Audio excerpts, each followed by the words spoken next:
What's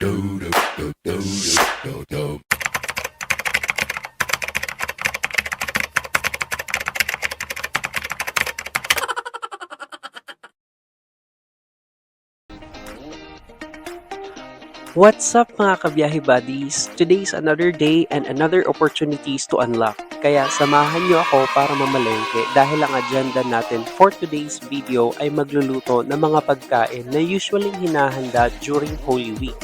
Alam naman natin na tuwing Holy Week ay ino-observe ng mga Katoliko na umiwas sa mga pagkain may karne.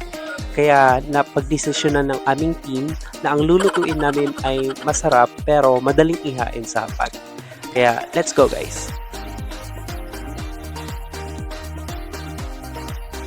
At pagkadating na nga namin guys sa bahay ay agad naming prepare itong mga ricados na ang gagamitin sa pagluluto. At shoutout pala sa tropa naming si John na pinayagan kami magluto sa kanila magandang kusina. At by the way guys, ang lulutuin natin for today's video ay gulay na munggo, bikong puti, escabeching isda, at macaroni salad.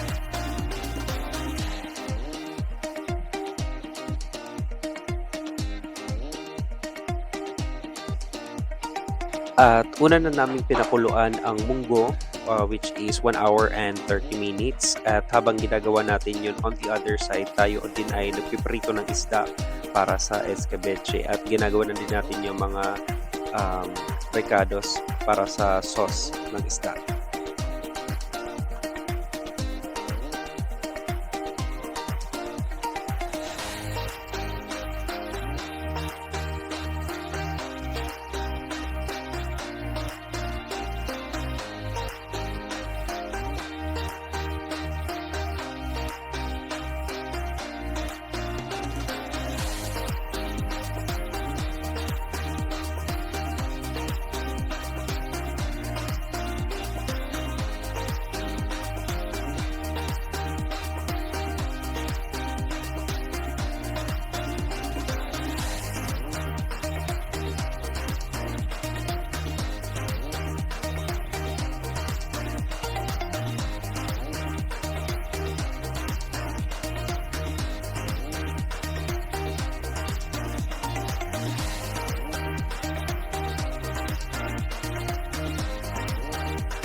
Para sa recipe guys ng mga igigisang sangkap natin sa escabecheng isda, meron tayong luya, sibuyas, 5 cloves ng garlic, bell pepper, kamatis, at isda.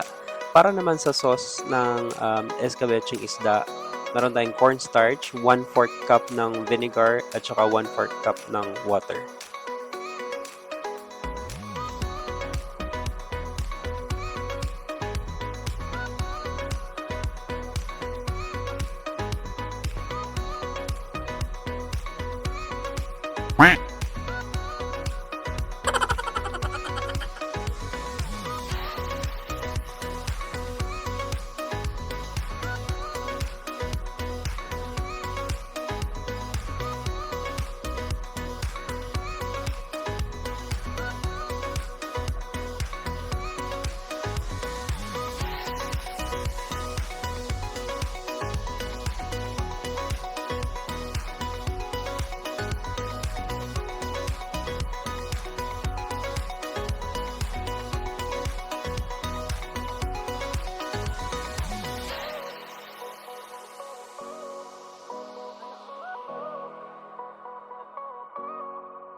Tama na to. Saka na yan.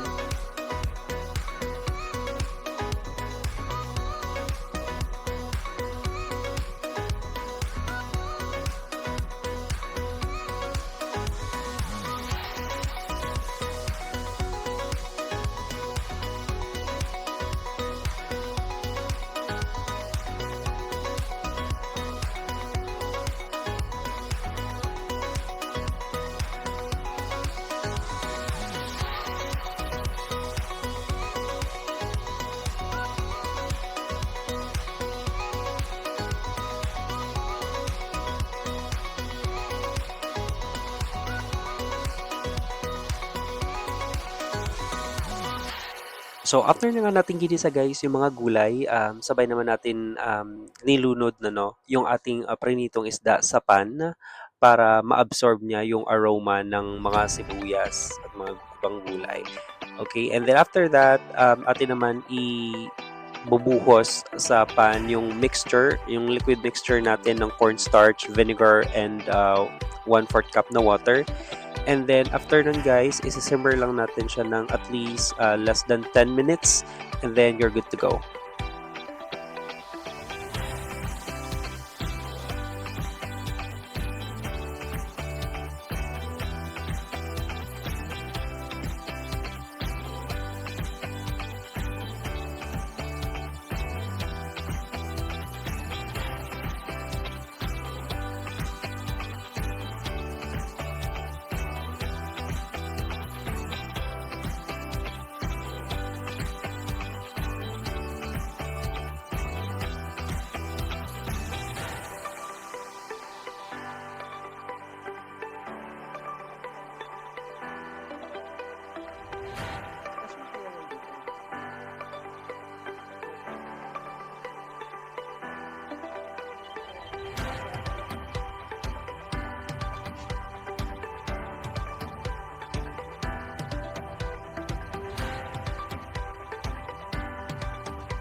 So habang iniintay natin yung maluto yung escabecheng isda sa kabilang pan ay atin namang ginisa yung sibuyas, bawang doon sa kabilang pan para malagay na natin yung ating munggo.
So right after na nga naluto yung escabecheng isda, ang next nating ginawa ay ang paggawa ng latik or kalamay para sa biko.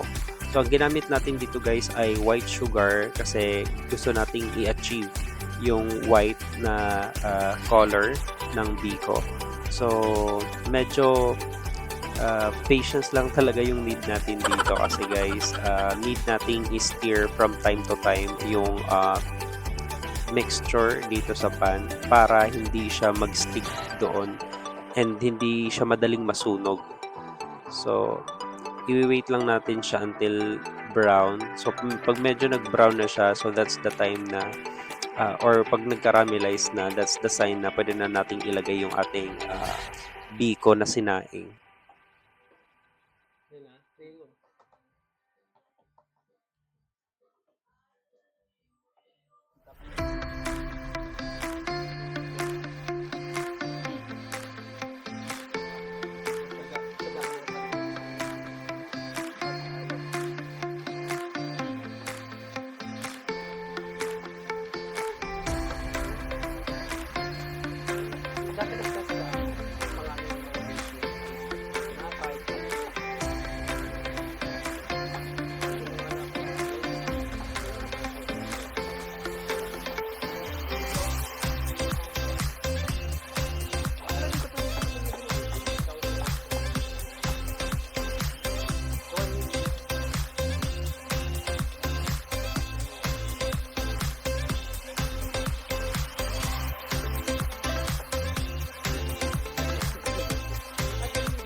And last but not the least guys, ang ating dessert ay ang macaroni salad. So dyan ay hinahalo ko lang yung mga fruit chunks, milk, evaporated milk, tsaka condensed milk, at tsaka linagyan din natin siya ng Nestle cream para medyo creamy yung consistency niya.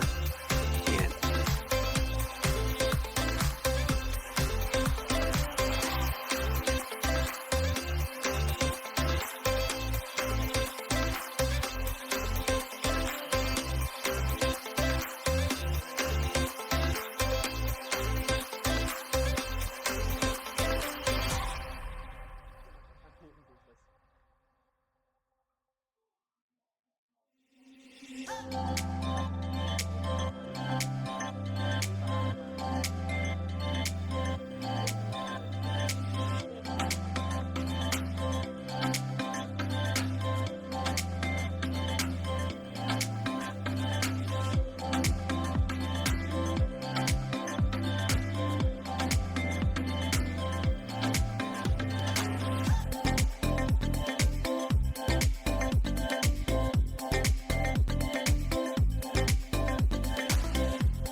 Hi.